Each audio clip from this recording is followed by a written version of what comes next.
வணக்கம் மக்களே, அவசரமா டெல்லிக்கு போயிருக்காரு நம்ம செந்தில் பாலாஜி. என்ன நடந்துச்சு அப்படின்றது இந்த வீடியோல பார்க்கலாம். அமைச்சர் செந்தில் பாலாஜி அவசரமா டெல்லிக்கு போயிருக்காரு.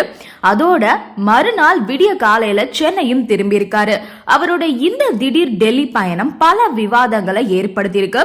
சட்டசபை முடிஞ்சதோ டெல்லிக்கு புறப்பட்டு சென்றிருக்காரு செந்தில் பாலாஜி. டெல்லியில நள்ளிரவு வரைக்கும் ஆலோசனை நடந்திருக்கு. செந்தில் பாலாஜி தூங்கவே இல்லையா. ஆலோசனை முடிஞ்ச நிலையில உடனே விமானத்துல புறப்பட்டு விடிய காலை 5:20க்கு சென்னைக்கு திரும்பி இருக்காரு. டாஸ்மாக் தொடர்பான அமலாக்கத்துறையோட குற்றச்சாட்டை செந்தில் பாலாஜி மறுத்திருந்தாலும் அத திமுக அரசும் சரி செந்தில் பாலாஜியும் சரி அலட்சியமா எடுத்துக்க விரும்பலையாம். முக்கியமா பாஜக தலைவர் அண்ணாமலை, அமைச்சர் முருகன் இவங்க 2 பேரும் இத தீவிரமா கையில எடுத்திருக்காங்க. அமைச்சர் எல் முருகன் இத பத்தி வெளியிட்ட அறிக்கையில என்ன சொல்லிருக்காரு அப்படின்னா, தமிழகத்துல திமுக ஆட்சியில டாஸ்மாக் துறையில நடைபெற்று இருக்கக்கூடிய பல ஆயிரம் கோடி ரூபாய் ஊழல் நாடு முழுவதும் பெரும் அதிர்வலையை ஏற்படுத்தியிருக்கு. அமலாக்கத்துறையின் அறிக்கையால ஆடி போயிருக்கக்கூடிய திமுக அரசு இது தொடர்பான தகவல்கள் மக்களை சென்றடையாம தடுக்கிறதுல கண்ணும் கருத்துமா செயல்பட்டு வந்துட்டு இருக்காங்க. இந்த ஊழலை தமிழக மக்களிடத்துல எடுத்துட்டு போய் உண்மையை அம்பலப்படுத்திட்டு வராங்க நம்ம தமிழக பாரதிய ஜனதா கட்சி. வரலாறு காணாத ஊழல் செஞ்சு பணம் குவிச்சு அதன் மூலமா அரசியல் செய்யற வித்தகர்களான திமுகவினரை ஆட்சி கட்டில இருந்து மக்கள் தூக்கி எறிகிற நாள் வெகு தூரத்துல இல்ல அப்படின்னு முருகன் பேசிருக்காரு. அதோட தமிழ்நாட்டுல டாஸ்மாக் ஊழல் செய்யப்பட்டதா பாஜக போராட திட்டமும் விட்டிருக்காங்க.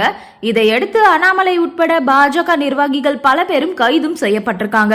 இப்படிப்பட்ட நிலையில தான் அமைச்சர் செந்தில் பாலாஜி அவசரமா டெல்லி போயிருக்காரு. அதோட விடிய காலையில சென்னையும் திரும்பி இருக்காரு. அவரோட டெல்லி வருகைய மத்திய உள்துறை ரொம்ப உன்னிப்பா கவனிச்சுட்டு வந்திருக்காங்க.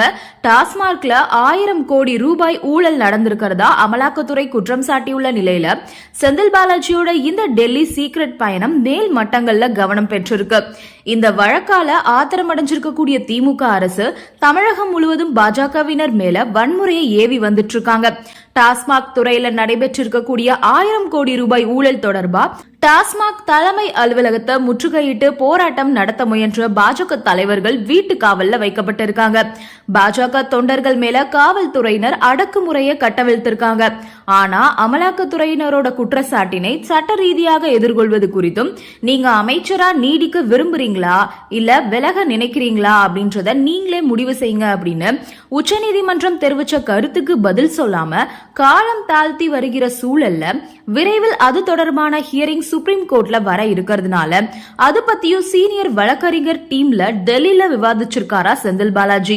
அதோட உயர்மட்ட செல்வாக்குள்ள 2 பேரை சந்திச்சு விவாதிச்சிருக்காரு. இந்த நிலையில தமிழக சட்டத்துறை அமைச்சர் ரகுபதி காலையில டெல்லிக்கு போயிருக்காரு.